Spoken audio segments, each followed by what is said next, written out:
Madurai railway கோட்டத்தில் 2025-26 நிதியாண்டில் மொத்த வருமானம் 1408 கோடி ரூபாயாக உயர்ந்திருப்பதாக தெற்கு ரயில்வே சார்பில் அறிவிப்பு வெளியாகியுள்ளது.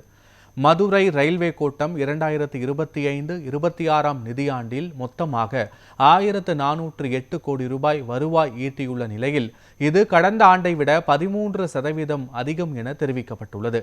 பயணிகள் பயணச்சீட்டு விற்பனையில் 1340 கோடியும், சரக்கு போக்குவரத்து வருமானம் மூலம் 411 கோடி ரூபாய் மற்றும் நடைமேடை சீட்டு, பயணச்சீட்டு பரிசோதனை ஆகியவற்றின் வாயிலாக 60 கோடி ரூபாய் கிடைத்திருப்பதாக தெற்கு ரயில்வே அறிவித்துள்ளது. மேலும் பார்சல் போக்குவரத்து கணினிமயமாக்கப்பட்ட பிறகு எப்போதும் இல்லாத அளவிற்கு தற்போது 10 கோடி ரூபாய் வருமானம் கிடைத்துள்ளதாக சொல்லப்படுகிறது.